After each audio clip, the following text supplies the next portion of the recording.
Big thanks to our initial sponsor, Mitsubishi Electric. For multifamily buildings, they have unique zone heating and cooling VRFs that can be retrofitted into existing buildings and save a ton of energy as well as increase comfort for occupants in low-income housing and multifamily buildings. And then a huge thanks to our main sponsor today, Rheem. Check out the Rheem Prestige on-demand heat pump system with a 3.55 energy efficiency EU rating. This is one of the most energy efficient water heaters out on the market today. They have warranties up to 10 years on parts and tanks. They have rebates available in many markets. And they have 50, 65, and 80-gallon deliveries for these systems as well. One unique thing about this product is that in warmer climates, you keep it unvented like most heat pump water heaters. And that may also work in basements with inefficient furnaces. But in cold weather climates, you can actually vent these systems so they're not stealing the tempered air from the inside and keeping your system more energy efficient. They also have unique leak detection that can be sent to occupant's cell phone in case an issue does arise. And so this can be immediately used to shut the system down and prevent any kind of water damage. All right, well, I'm very excited to get this session going, increasing water efficiency and reducing costs in affordable housing. This session is approved for 1 hour in continuing education units CBCI, AIBB, Certified Green Professional, and BPI non-full house, as well as AIA Health, Welfare, and Safety, which may make it applicable for your state-based design or contractor license. This session is brought to you by the Green Home Institute. We are a nonprofit with a mission to empower people to make healthier and more sustainable choices in the renovation and construction of the places we live. And today I'll be your moderator. My name is Brett Little, and I am the executive director here. So for this session, it's increasingly clear that water costs are going up all over the place, especially in urban areas and even in non-urban areas. And so the burden of these raising water costs are definitely falling on low-income housing, multifamily tenants, but there are simple strategies that can be done to reduce this burden. I know from our perspective, we were using a tool called the WERS Index, or the Water Efficiency Rating Score, and we were actually modeling a massive development outside of Detroit, like huge development of multifamily buildings. And we were looking at the past 5 years through this water modeling software and looking at their bills.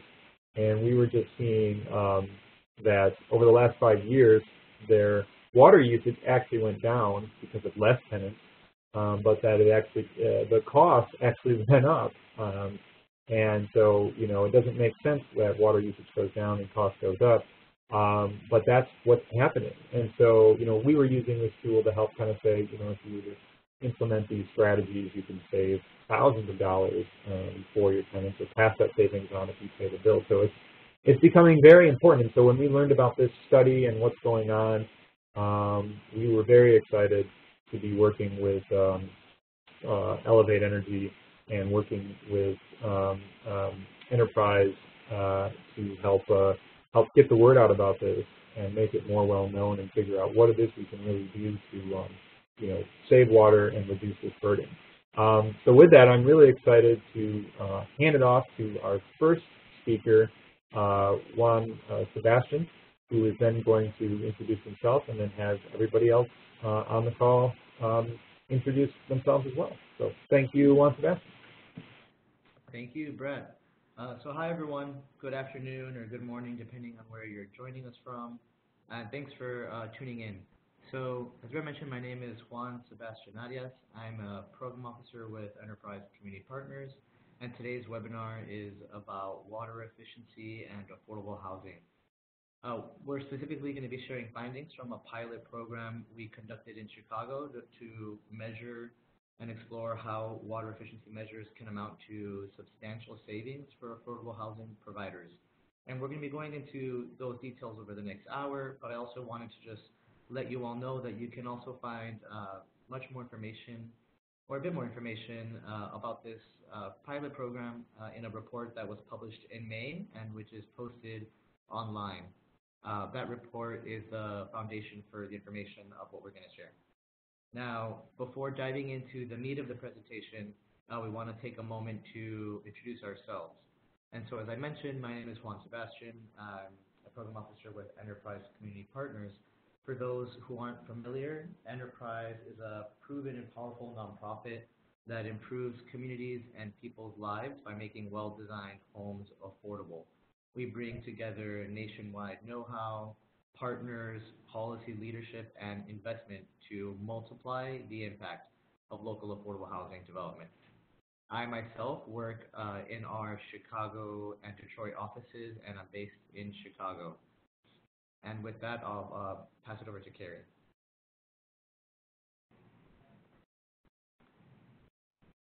Community partners. I'm not a technical expert in water efficiency or energy efficiency, but I am a co-author of this paper trying to make sure that the findings from this work and the pilot are spread elsewhere across the country to others interested in this work.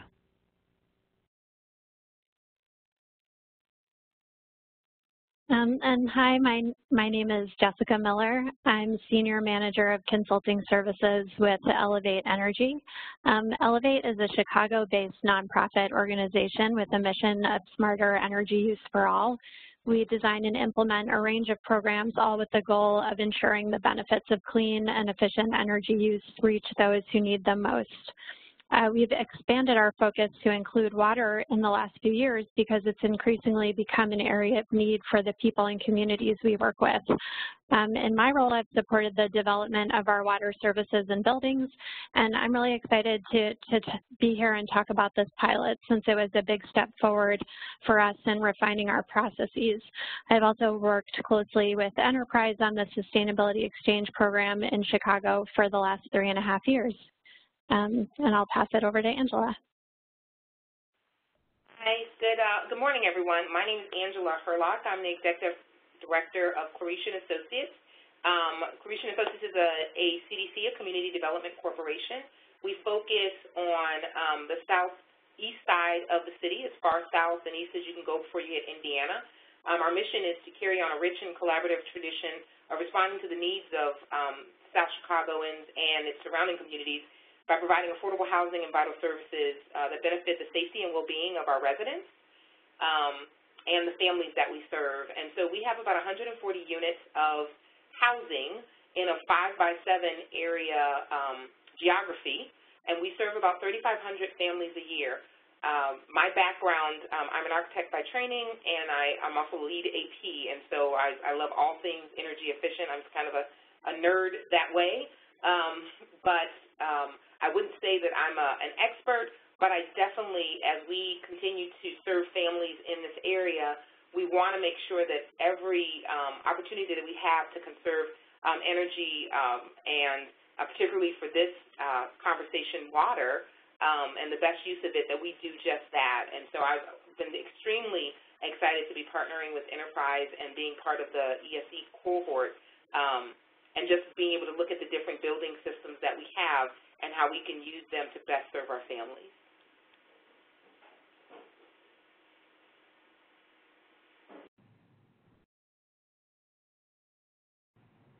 Great. So I will give now a quick overview of what our next few slides are going to be, or what our presentation is going to be. Brett, for some reason, I'm not seeing the next slide button, so perhaps. Oh, is it still on your left there?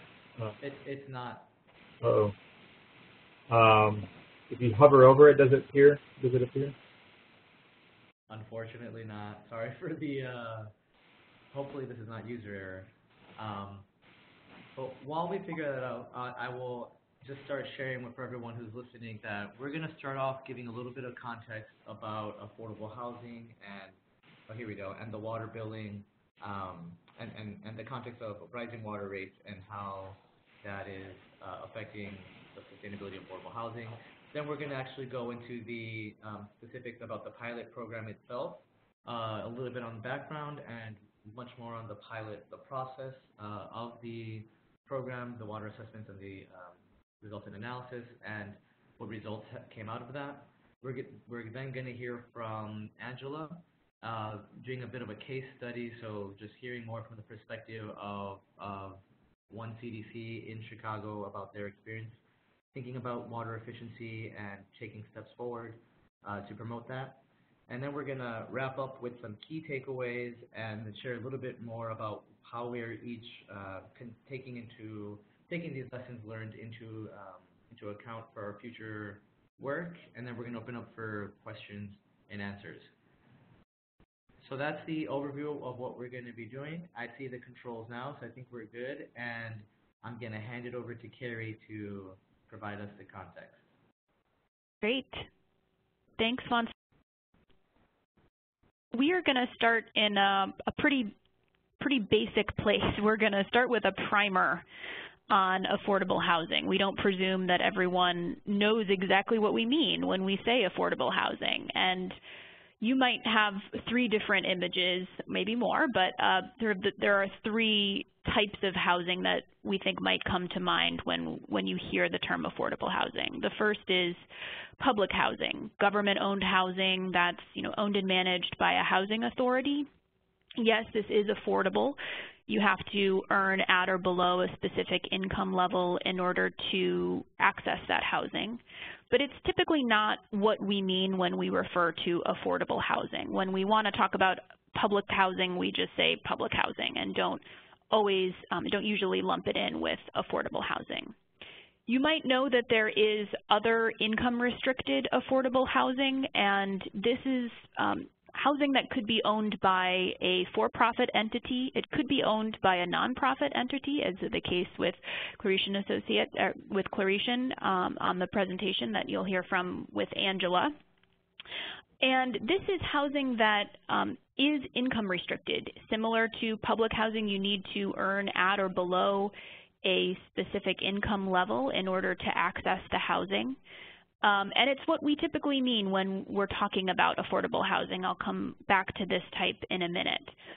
You might also have the image of affordable housing as market rate housing that just has lower rents for a variety of reasons, maybe because it's a lower quality building or it's not located in a desirable neighborhood. And this sometimes is referred to as affordable housing, but the reality is that this housing, because there is no specific income restriction, this housing could go to market rate and become unaffordable at any moment. And the example that many folks are familiar with is a gentrifying neighborhood that a housing owner sells their property and flips it to a market rate property, and those residents are now displaced. So the takeaway here is that affordable housing might seem like a general term, but it really does mean something pretty specific. It can refer to ownership by a for-profit or a nonprofit. What it really specifies, though, is that there's an income restriction on that property and rents can't go above a certain level. It's meant to serve a specific band of low-income residents. And what determines, what that band of low-income residents actually looks like and how long the affordability restriction is in place, well, that comes from a couple of different places. And it's typically a mechanism that's tied to funding. So what makes a property income restricted? Usually a funder, government, or could be a mission-driven funder or investor, a foundation, for example, finances that property or funds that property, could be debt, equity, or grant funding. And the trade-off that a property owner makes in accepting that financing or funding is to put an income restriction on the property. So the sort of typical examples of this kind of income restriction come from Section 8 vouchers, which help to provide operational support and sort of function as rent payments. Public funding of any kind Typical examples might include the HOME program, which is often used in the capital stack to finance affordable housing property. Or, like I mentioned, it doesn't have to be government. It could be a foundation that, in exchange for giving a grant or even maybe providing some soft debt, says, I want this property to serve 60% or below for 10 years or 15 years. And for those familiar with the Low-Income Housing Tax Credit Program, this provides financing for affordable housing development, and the exchange trade-off on that is 60% of area median income needs to be served by a property that's financed using that kind of equity. Just to give a frame of reference, since this work did take place in Chicago, 60% of area median income for a family of 4 in Chicago is $50,000 for a family of 4. So when we're going through the presentation and talking about affordable housing, we wanted to just sort of give this primer. And now that you know what exactly affordable housing means and what makes it income restricted, why does that matter for water efficiency? Why do we really care if a property is affordable or not, or has an income restriction on it or not? Well, it really ties to this very simple equation. You've got a property that has lower rents. You've got a property that typically has higher operational expenses. We find that's the case with affordable properties. And lo and behold, that leads to lower cash flow. So an increase in, say, a water bill that is not anticipated, or maybe it's particularly significant or a big spike, that's going to really eat into the cash flow of a property. And unlike a market rate property, market rate being a property without any income restriction, the owner can't just raise the rent to accompany that commensurate increase in operational expenses. So these types of increases in utilities and water billing, they really become, for an organization like Enterprise, a threat to the low-income residents who reside in the property and to the nonprofit and for-profit, but particularly nonprofit owners who own these buildings, because nonprofit owners don't necessarily have a huge balance sheet. If a property has a large operational expense like this and it doesn't break even on cash flow, the organization can't just continue to subsidize that property in perpetuity moving forward. So what might happen is you might have a property that goes into foreclosure, or even before that, you might have an owner that has to defer maintenance on the property and the quality goes down for the residents who live there. And ultimately, this could be a threat to the residents who could get displaced if that property really can't generate enough cash flow and is bleeding an organization, might have to be sold, and those units might actually go to market rate, meaning the residents would have to move. So this is why Enterprise and others in the affordable housing industry care about something like water efficiency and rising water rates. And just to give a bit of background on at least the picture in Chicago, but as Brett mentioned, this is happening across the country. The city of Chicago's water utility rate is nearly 3 times higher than it was in 2007, and those costs are expected to increase. A few reasons for this. One is new taxes that have been placed on water and sewer. This is, I think in the case of Chicago, was meant to fill a gap in unfunded pension liabilities. You also have older infrastructure, and some of the water and sewer infrastructure in Chicago and other places like Philadelphia, Cleveland, that could be more than 100 years old, and the time is coming to make major repairs and replacements in that, which will cost money. And then another theme that will come up throughout this presentation is that this affordable housing stock in Chicago, and this is true in other cities as well, is typically older and has a master water meter, a single water meter. So the owner pays the water bill, does not get passed on to tenants in the same way that another setup would. So the owner's really on the hook for rising water costs and operational expenses, and that can really sort of threaten not only the property but also the organization itself and the owner of the building. So that's the primer on affordable housing and why we sort of care about this link between water efficiency and water billing and affordable housing. And like I said, we're talking about Chicago today for the purposes of this pilot work, but this is really applicable for many cities across the country. And with that, I will turn it over to Juan Sebastian.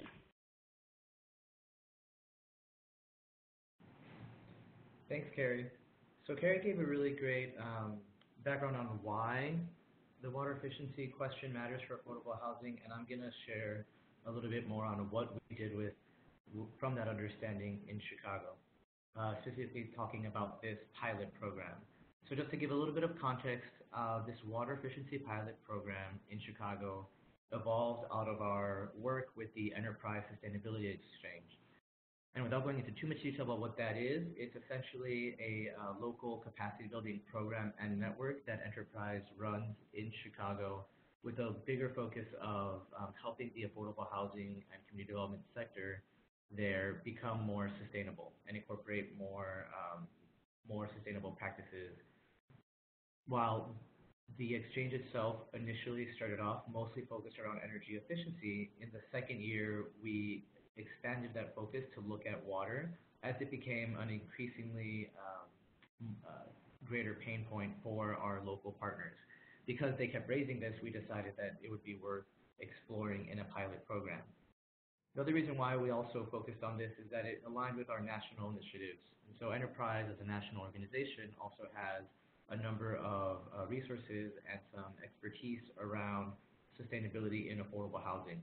One thing I want to make sure to mention is the Enterprise Green Communities criteria, which is our national green building standard for affordable housing. And water conservation is one of the tenets of that criteria, and something that is also a focus of that for us. So all those things together, the local and national alignment is why we launched this pilot program in partnership with Elevate Energy. So just to share more about the overall goals of this pilot program, the first is really around data and helping give access to data on water consumption. That really comes from seeing data and awareness of water usage as a first step towards even thinking about or understanding what are ways to potentially conserve usage. The second is to expand capacity to track water usage, and so once you have that initial sense of your data on how much water properties are consuming or different units are consuming, then tracking that over time also helps identify risks. So we wanted to help build the capacity around that actual tracking. The third was then to go from that tracking to actually identify specific interventions or specific measures that would help conserve water and through that lower water bills. And the fourth is a little bit of a bigger picture goal, and that is really just to build evidence that shows what the potential impact of these water efficiency efforts would be. And that's part of why we also partnered to produce the report and are sharing this information with you all today. And to give you a sense of the players and the timeline involved, we've already mentioned a bit of this, but Elevate Energy was the technical assistance provider for the pilot program. Enterprise Community Partners, we were more of the facilitators and conveners of the program, and then we partnered, or we had 5 of our CDC partners participate in the pilot program itself. And for those of you who may not be as familiar with what a CDC is a community development corporation. Those are nonprofit organizations that are formed to support and revitalize communities. They often deal with the development of affordable housing, but they're not limited to that. They are also often involved in a broad range of community services that meet local needs, such as job training, healthcare, commercial development, education, etc. We kicked off this program in April of 2016.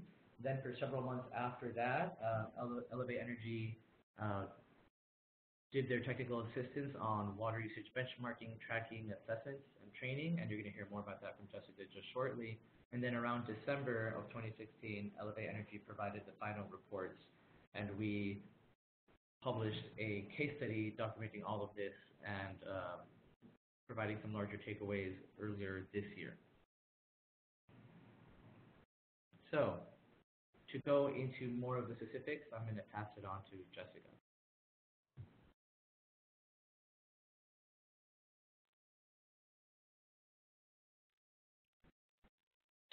Great.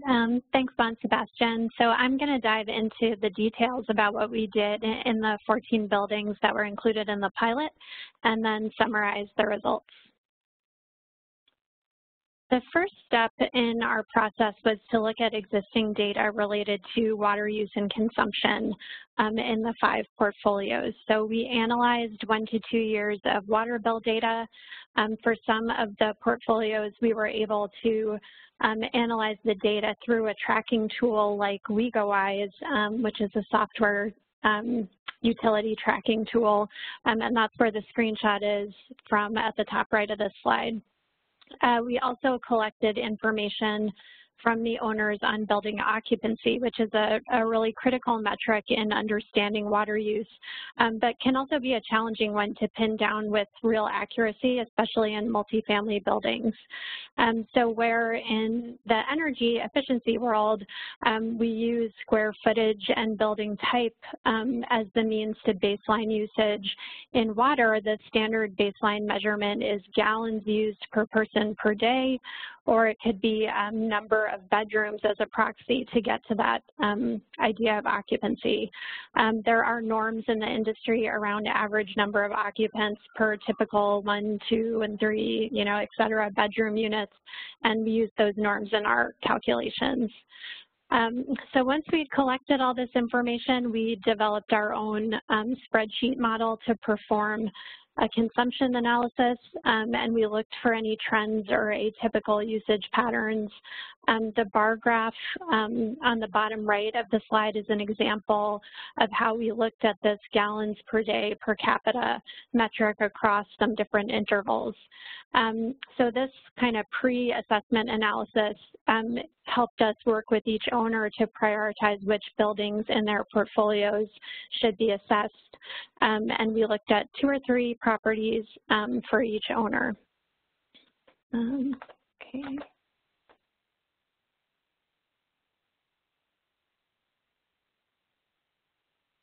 So the next step in the process was the on-site building assessment, where we collected data on indoor and outdoor water fixtures and systems. The information on the slide shows what we might have looked at in our site visits, but of course each building was a little bit different. In all cases, we just visited a sample of units to minimize disturbance to the residents.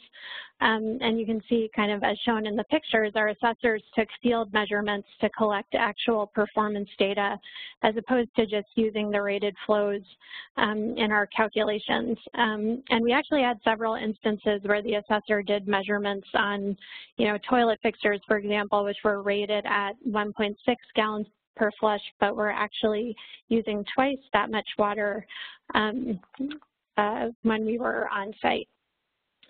We also talked with the facilities staff while out on site about any routine preventative maintenance they might be doing, and asked about any complaints they may have fielded around water fixtures. We then did another round of analysis, feeding the data we collected in the field into our spreadsheet model, and then we started kind of plugging in different upgrades in order to prioritize recommendations and calculate simple payback. All of our observations and recommendations were captured in a report for each property. Because this pilot took owners through the assessment process and didn't extend to retrofit support, we really wanted the reports to be useful to the owners, like a useful takeaway. So we made a real effort to present the information in a digestible format, but also to include detailed notes that we made on site so that the facility staff could have information about everything that we saw that might need to be fixed, like leaky fixtures or items that might require further assessment. And finally, we had in-person meetings with each owner to walk through our recommendations and talk through how they might approach next steps. So there was a range of capacity to take on upgrades across the 5 participating CDCs. Some had enough reserves to tackle the upgrades and staff that was capable of doing some of these installs in-house. And some organizations didn't have either the funds or staff to implement our recommendations immediately. So just to give a little teaser, I'm really excited that Angela is here to share what she decided to do as the next step after receiving our reports. So more on that to come soon. But now onto the fun part, the results. So the top 2 bullets on this slide summarize some interesting data points about how water was used in the pilot properties. There's different figures out there, but on average, the range of water use per bedroom is typically about 80 to 100 gallons per day. So you could see that these properties fall into the high end of that range. We were able to identify upgrades during the assessments that would save an average of 23 gallons per bedroom per day. So bringing that average usage number down to about 74 gallons per bedroom per day and putting these properties below average consumption patterns nationally. The average cost for these upgrades, which included things like replacing aerators and shower heads and either repairing or replacing toilets or both in some buildings, was about $11,500 per property, with the average property size being just under 40 units per building. So that's a fairly typical building size in Chicago. Okay, so now I'm going to move on to arguably the most interesting metric to owners, cost savings. So I'm not going to read through everything on the slide, and of course the paper includes more detail on these figures, but notably the average payback period for our recommended upgrades was just 2.5 years, which is a pretty attractive payback to most building owners. And also, since I'm coming from the energy space, a shorter payback period on average than our typical energy upgrade package. So you can see that these relatively simple water upgrades can be pretty cost effective. And the last results table I'll show is shows the savings broken down by organization.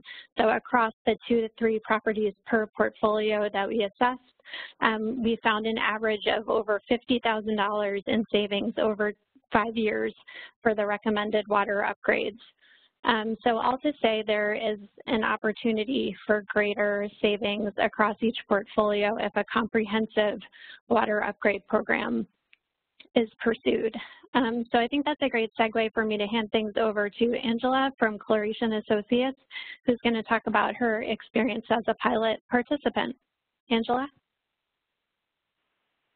Hi, everyone. So we were just trying to adjust the slides. We were very excited to be a part of this endeavor. And just to give you a little bit of background on who Croatian Associates is, I mentioned before that we're a community development corporation that's on the far southeast side of Chicago. We were started by a group of Roman Catholic priests named the Croatians. They've been committed to this community since 1920s. Started us as a program of the local parish in the 70s, and we were incorporated into an actual CDC in 1991. So we've been around for close to, almost 30 years, and we've done 140 units of housing in a very small area, 5 by 7 blocks, so 12 square blocks. 40 of those are homes, and then the rest are apartments spread over about 4 different developments. Half of our developments are senior developments, and the other half are multifamily. This particular case study, or being a part of this project, enabled us to be able to look at our water consumption, because one of the things that has been very, just a mainstay for Croatian Associates is, although we're providing affordable housing, we're able to get people into affordable housing. We feel that it would be a shame if people lose their housing because they can't afford the upkeep or the operating costs. So the dialogue that happened earlier in this webinar about just operation costs and, maintaining that with the very thin line that we're working with. Families can only afford so much. Usually there's been some type of support either from federal or mission-minded funders, and so we're trying to keep that line of what we can actually afford very, very thin, right? And so we have looked at water as an opportunity to really make some changes, because water has been a cost that has been growing more and more and particularly over the last few years, whereas the city didn't actually charge for water about a decade ago, and now we actually pay for water and sewer. And so that's why for us being a part of this particular endeavor was very important. I think some of the items that really helped us early on were the ability to be able to use data collection sources. Although, we could possibly pull together all of the bills that we've had over the years, say for a period of time, being able to use the software WeatherWise allowed our staff to just be able to examine how much water we were using for a period of time very quickly. Sure, we could pull the bills, but it was easier to be able to look at it in a way where it was all put together. Also, this particular slide that I've just pulled it on for Casa Kirk. Casa Kirk is one of our developments. It's 5 6-flat buildings, so that's basically 30 units. At any given time, I know at one point in time we counted that this particular multifamily development had 100 children alone living there. So not they weren't living with their parents, but the children alone counted out 100 people. And so the ability to conserve any kind of water is critical there. That's a lot of showers. That's a lot of laundry. That's a lot of, teeth being brushed. That's just a great opportunity to conserve. And so this particular slide shows how when we compared those 5 buildings against one another, there was an anomaly in one of the buildings that used quite a bit of, had quite a bit of water usage. And from that, we were able to identify that there was definitely some water leaks in that particular building because it was so far, the cost of that water for that particular building was so far off of what every other building was using. The majority of the units for this particular development were 3 bedrooms. About 23 of the units were 3 bedrooms, and then the other ones consisted of 2 bedrooms and 4 bedrooms. So as we had a team come down and work with our maintenance guys to go through and do a site visit and check quite a bit of fixtures, and we found out that in this particular development, 77% of our toilets that were at least sampled had some type of leak, and that 64% of our faucets were inefficient. That's a huge amount when you look at a building that potentially is housing hundreds of people. Like I said, at one given time, this development alone had 100 kids, not including their parents or whoever their caretaker were. So to have that amount of water being lost or improperly used was just cost-basically, opening up a window and throwing money out the door.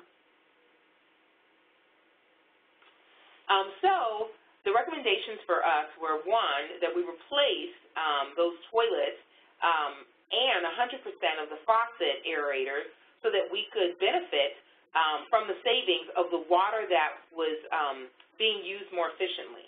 And how that came out in a dollars and cents form is that if we completed that retrofit over a 5-year period, we would save close to $19,000.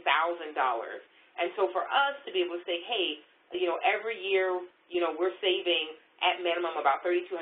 That's $3,200 that could go into something else for those families, whether it's programming, whether it's, some other type of benefit in improving the development.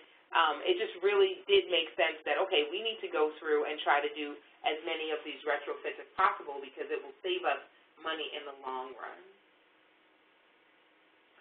I think one of the other things that we learned from this is, being part of the ESC from one of the previous cohorts, we've had opportunities to bring staff, our project development staff, as well as some of our maintenance staff and property management staff, bring them to trainings in a classroom setting where they could definitely learn some things. But I think the thing that was very critical about this particular pilot is that the trainer came to our maintenance team.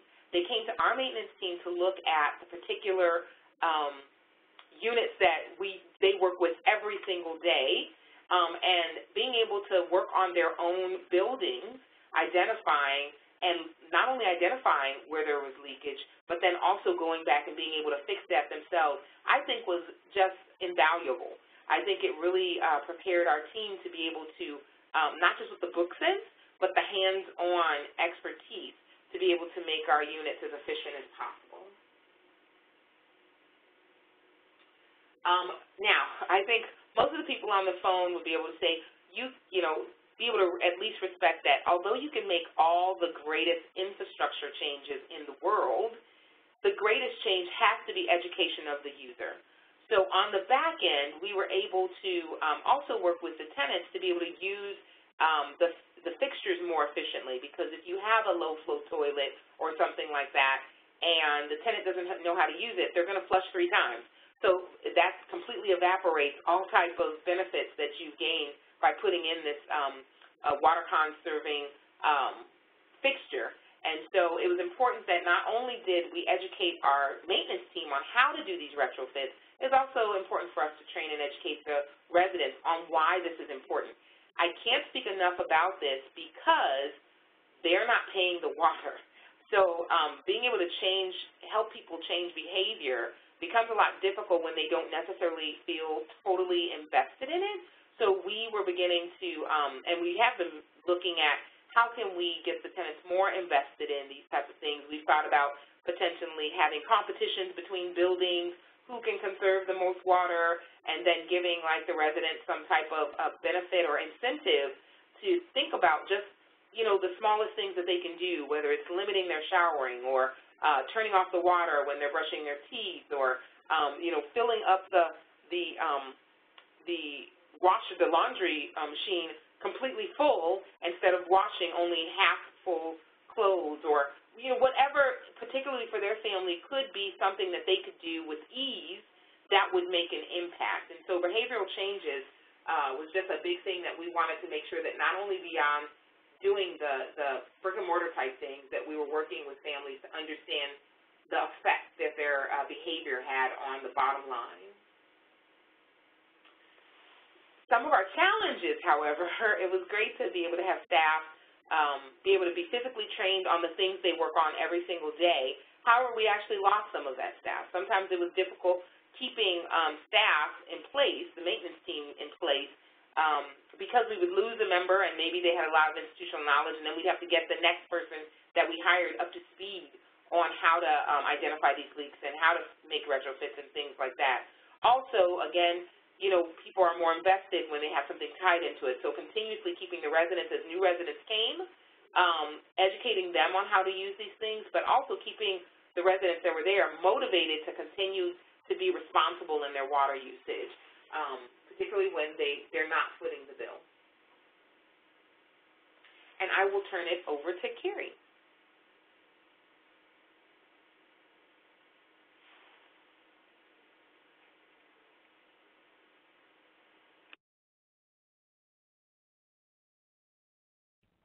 Okay, great. Thanks, Angela. I'm going to just review themes that I think have come up at least once and reiterated probably from a couple of presenters today, but these are just our key takeaways, and encourage you to go to the case study itself to find more detail and see a few more takeaways. But we wanted to highlight 4 in particular, just to kind of start to wrap up this presentation. The first is that, you know, monitoring billing data and water usage really does help maintain healthy buildings, and I would extend that to say healthy portfolios for owners of affordable housing. This is a strategy that's not, you know, it's not necessarily top of mind for a lot of owners. I mean, Angela's on it, and she's got an interest and an expertise in this stuff, but not all owners do. They do have an interest in keeping operational expenses low, but this does stretch them a bit, and it takes some elbow grease up front to get all the systems in place to be able to track usage and track billing data. But it's worthwhile, and it leads to more financially stable buildings and more financially stable organizations. The second is that for owners, you really don't have to go this alone, that there are partners out there, environmental service providers that are there to help you, work for short-term and long-term strategies to help you manage the portfolio. These are costs that weren't foreseen when these properties were originally underwritten, but this is a trend that is not going away anytime soon. So partner up, and you don't have to go it alone. And then third, and Angela, I think, really teed this up nicely in sharing the experience of Croatian, operations and maintenance are really the long-term strategy in addition to getting residents engaged to make sure that water efficiency can yield savings over time. And so, looking at maintenance procedures and practices and training that you can do with your staff is really ultimately what's going to move the needle on yielding savings and doing long-term leak management and water efficiency. And save the most obvious one for last. This is, the whole point of this work, in addition to, just doing the right thing in terms of water efficiency, is that it yields savings, and that portfolio level water retrofit strategies can lead to these savings. It's going to be different for every building. It's going to be different for every portfolio, but it's worth doing because, as you've seen with Croatian, you can yield those savings over the long term. So again, we gave you a little teaser with pulling out these 4 key takeaways, many of which you heard throughout the presentation, and I encourage you to delve deeper and review the case study in more detail. And we'll move on to next steps, which I believe is Juan Sebastian.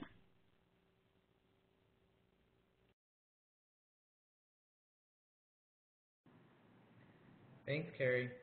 And we'll wrap this up quickly so we can start getting some questions. So for everyone who's participating, feel free to start adding your questions through the Q&A box. All right, just to share a little bit more about how we're continuing this work. From enterprise side, we're continuing our engagement on water efficiency on several fronts. The first is that we want to keep getting the word out. So that's ongoing awareness raising, that's ongoing sharing of this case study. This session today is a perfect example of what we're hoping to do in elevating water efficiency as a key strategy to consider in maintaining the affordability of affordable housing.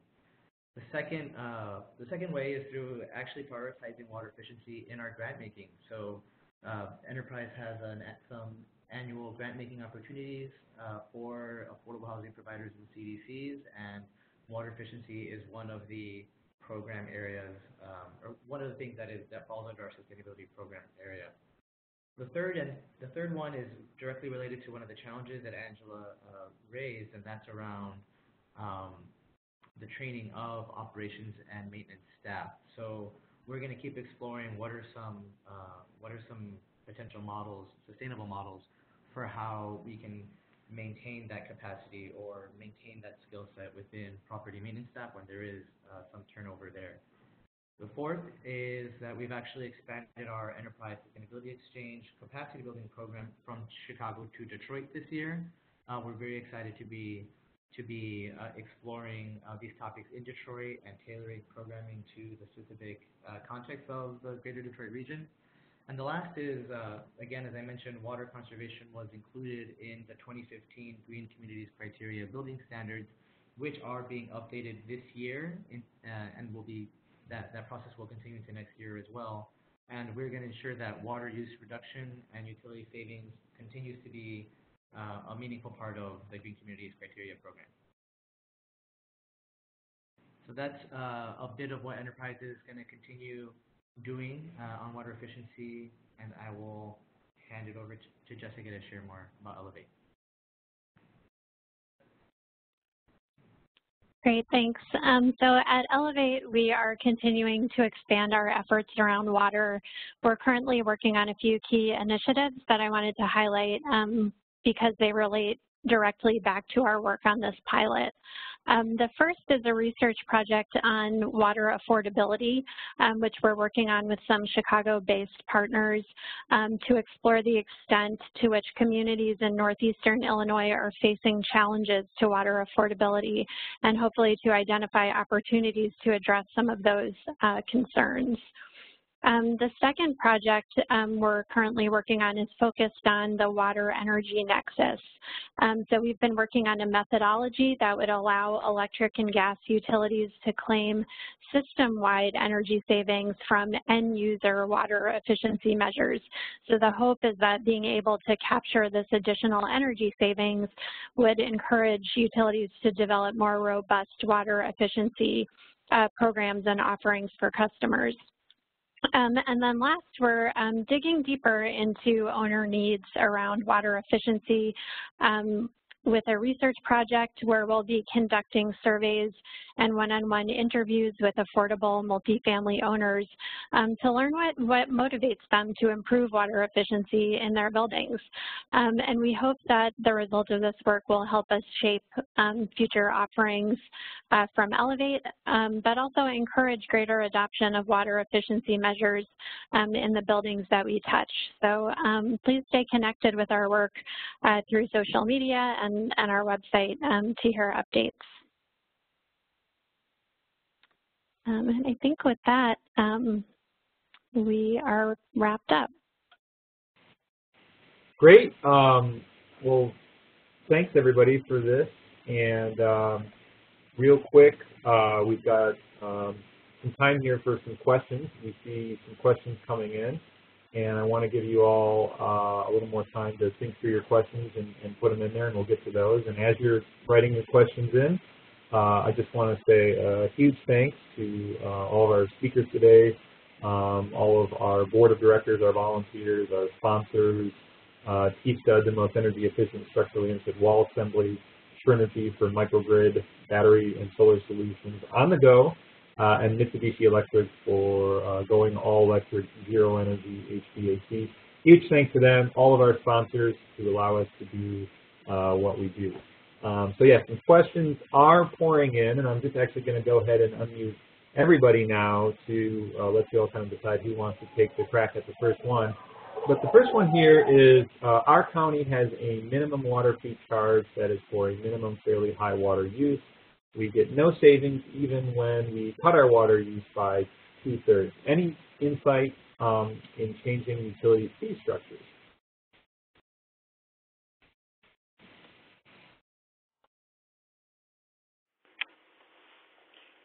I guess this is Angela speaking. I would guess the individual that asked that, has there been any engagement maybe with your elected officials around just their thoughts about energy conservation? I'm assuming you're still in Illinois. Maybe you're not, but perhaps this is probably on somebody's radar. This is on some elected officials' kind of platform. And how do you engage with that particular individual to maybe, we're probably all nonprofits, so I won't say influence, but educate and make very clear about how that minimum charge still is pretty high, and it really affects your bottom line and being able to serve and keep families that are most at risk housed.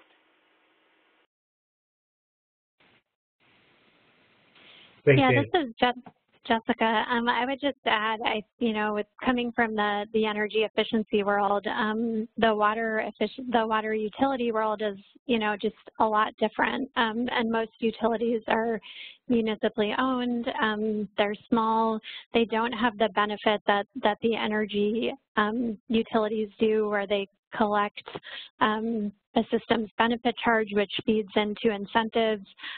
So I think, there are some resources out there that potentially we could share in our follow-up about working with water utilities, because I think there are some great organizations who are thinking about that.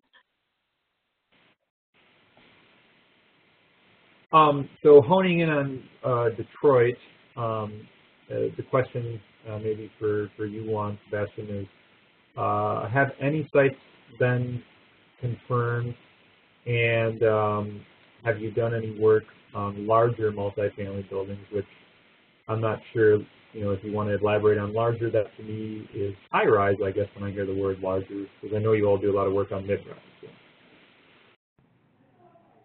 Yeah, that's a good question. So we're not at a point yet in our Detroit Enterprise Sustainability Exchange where we are selecting specific sites to do any pilot programs. Right now, since we're still in the first year of this Sustainability Exchange capacity building, program launch, we're doing mostly some level setting and offering some initial trainings around things like green building standards or energy efficiency or stormwater infrastructure, et cetera. In the future, we hope to be going in more in depth on certain topics like we did with this water pilot, but we're not at that point just yet. And then, have we done work in larger multifamily buildings? In general, we have. If you were wondering about this pilot program in particular, I might ask Jessica if she knows what some of the larger multifamily buildings that participated in the program were. Sure, yeah.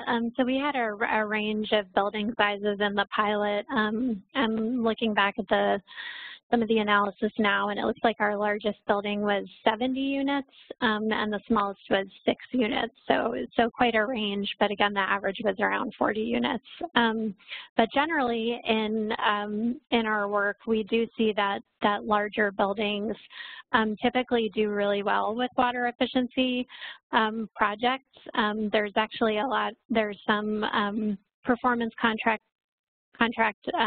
organizations out there who, really focus on buildings that are 100 units or greater, because they find there's sort of a sweet spot in getting quicker paybacks with larger buildings. So larger buildings are definitely great candidates for water efficiency upgrades.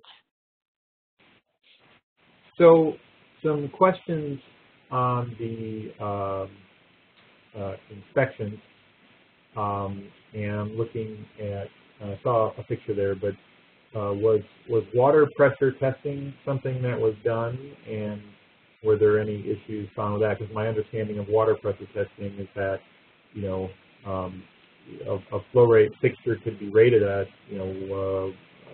1.5, but if there's high water pressure, it's actually going to be a higher rating. So was any of that done and considered? Yeah, that's a great question. So yes, I'm unsure if we did water pressure testing, but I think, we collected information from being in the units, on our observations of water pressure, as well as talking to the maintenance staff. And we certainly took those data points into account in our recommendations. So, across our reports, we may have recommended a 1.8 gallon per flush in a building that had lower water pressure, but pushed the envelope in some other buildings where that wasn't as much of an issue, and recommended a more aggressive fixture, or a more efficient fixture. On the water analyzation or water modeling, what kind of software do you use for that? And the biggest question, that we're always still trying to get people to be confident with energy modeling, and I think we're getting closer. But now water modeling is clearly the next frontier that we're heading into, and that same question kind of comes out, like what is the confidence of your projected savings or accuracy, or has there been any data to show whatever tools you're using that it actually is accurate? That's a great question. So I think we developed our own kind of in-house spreadsheet model. So it's, something that, where we were really in control of the inputs and assumptions. We definitely erred on the side of being conservative in our calculations, but it's certainly a challenge. I don't think there's a real agreed upon methodology sort of across the sector. So, when we were building our model, we talked to partner organizations who are doing this work to learn about what type of assumptions and data points they were using. And we just sort of, drilled down to what we felt we were comfortable with and reflected the types of buildings that we work with. As far as kind of verifying the accuracy, I think that, that's a great question. I think a next step that we would love to be able to take. Was inflation considered in your modeling for savings? So in terms of the 5-year projections, we did include, I think Carrie mentioned in her slides that there's sort of a schedule of the rate at which water rates are projected to rise in Chicago over the next several years, that's been published publicly. So we used that rate increase schedule in our 5-year projections, but that's kind of as far as we went in terms of inflation. So to be sure, in the study, it's not based on actual utility results, but it's just the 5-year savings are purely based on the modeling, correct? That's correct. So it's just projected savings. It's not measured savings because as I think the scope of the pilot, not sure if this was totally clear, but the scope of the pilot just took us through the assessment and the analysis. So we don't have sort of measurements on retrofits that may have occurred after the pilot. For leaks, because we like to kind of tie everything together, was there any sort of discussion or consideration on side benefits that the leaks were causing potential durability failures or mold or indoor air quality issues as another benefit to fixing those? Yes, so that's a great question as well. I think in our energy reports we tend to talk about the health-related savings. In the water reports, I don't think that we did explicitly, but we did suggest sort of additional areas for opportunity or further exploration past just the modeled recommendations, and a lot of those had to do with leaks and preventative maintenance. I think one thing that was interesting to me in really learning about the water world is a lot of the components that make the fixtures work. Toilets are one of the most significant water users sort of in a multifamily unit. And the sort of guts in the tank are largely plastic and have a useful life of 5 years, which is pretty short. So there's just this huge opportunity for leaks. It's hard to know if tenants can always hear those leaks. So I think I might be getting away from the question a little bit, but just to say that leaks and kind of strong, robust maintenance practices to keep tabs on that equipment is really important. No, I'm really glad you brought up the fact that toilets are statistically the #1 water users, because usually when we talk to folks about water, the first thing they stop and say to me is that, you know, we can't afford gray water systems or catching rainwater, or, you know, people don't want their showers to spit no water out. And I'm like, well, wait a minute, you know, the simplest thing you can do is something that doesn't produce any kind of comfort. But on that topic, what we've seen out there a lot is just both confusion around like dual flush toilets and potentially a lot of failures with them. So did you all see yourselves recommending more just lower flowing single flush, or what kind of thoughts do you have there? Yeah, we typically recommend just the single flush sort of high efficiency models as opposed to the dual flush, just because of the tenant or resident education that's needed with the dual flush fixtures. So that's really kind of a conversation with the building owner. And you know, in one of the portfolios that was a part of this pilot, their residents were actually disabled, and you know, the dual flush was kind of a non-starter. So you know, we really take into account the resident type, the building owner's capacity to do that kind of direct resident engagement when we're making our recommendations. And I think for the most part in this pilot, we stuck with just the single flush high efficiency. Yeah, great. And then, Angela, are you still on the call here?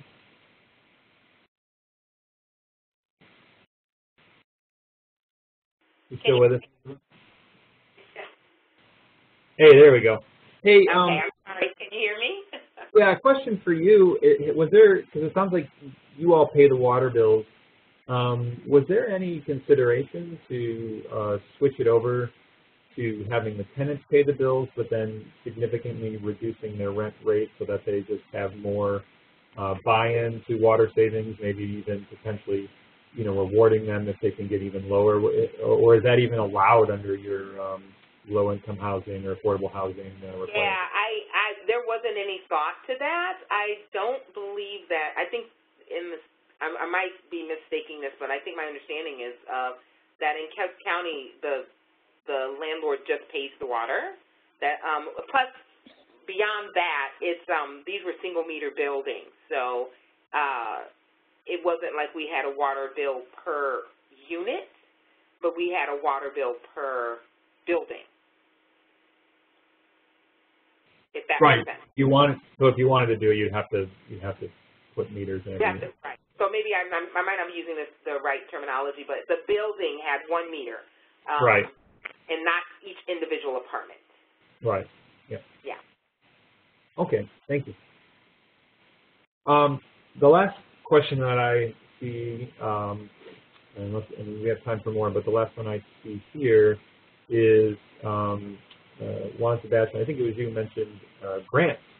And I don't know, I know you all have lots of different revolving grants at all different times. You try to keep track of them all.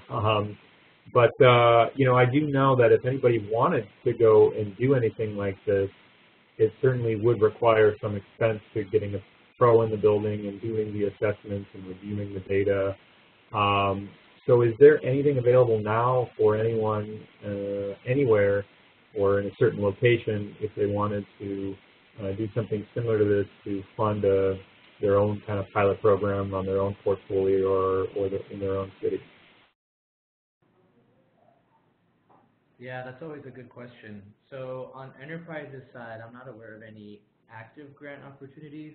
There is one that I did mention that comes around on an annual basis, barring any changes.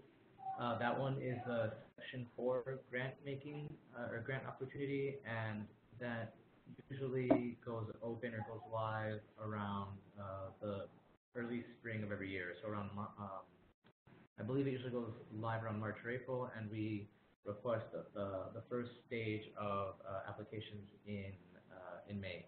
And that one is particularly targeted for affordable housing providers and community development corporations. So That is one of the requirements of the grant-making program, but that is one that we do have at Enterprise that could support some of the work that goes into water efficiency, doing audits or other kind of benchmarking work itself.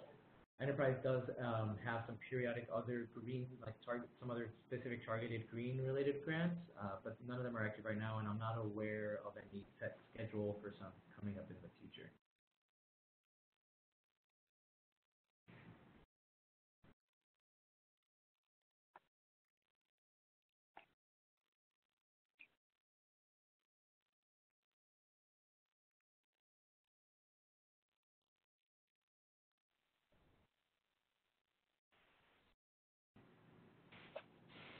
Oh, and Jessica, are you familiar with anything else out there?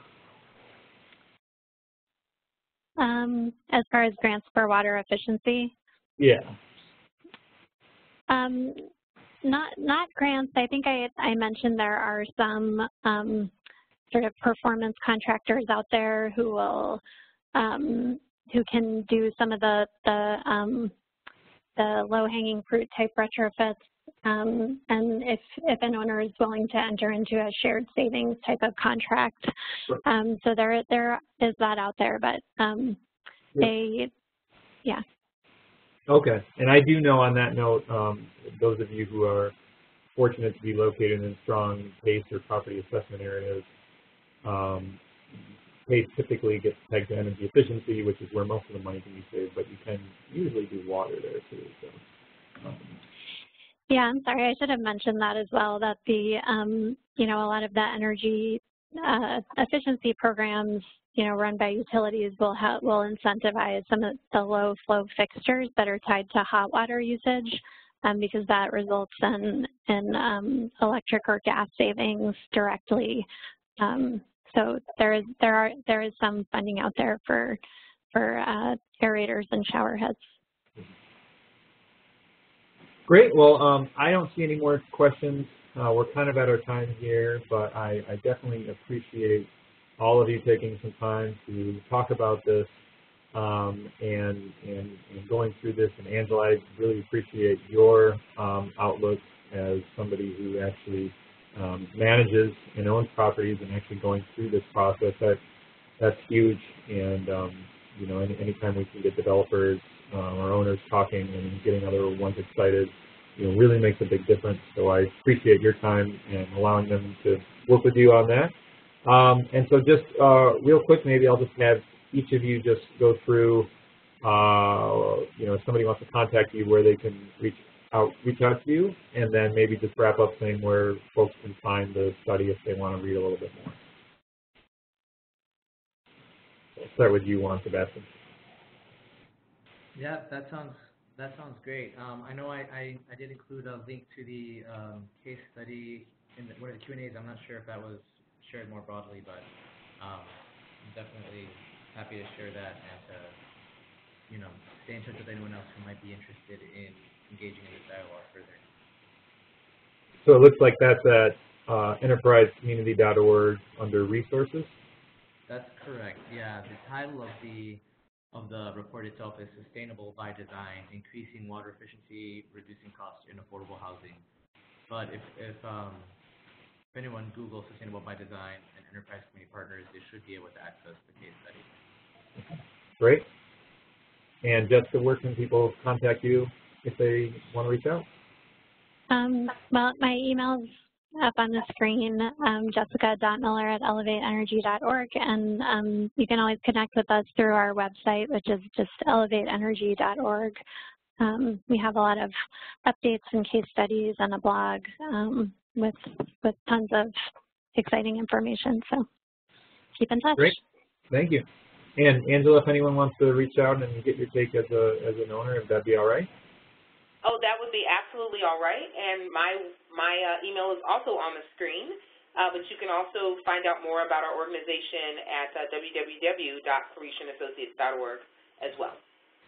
Great. Well, again, thank you all for joining us. Thanks to all of your organization, Enterprise, Elevate, Croatian Associates. Big thanks to you all. Have a great rest of the week, everybody, and we'll catch you on the next one. Take care.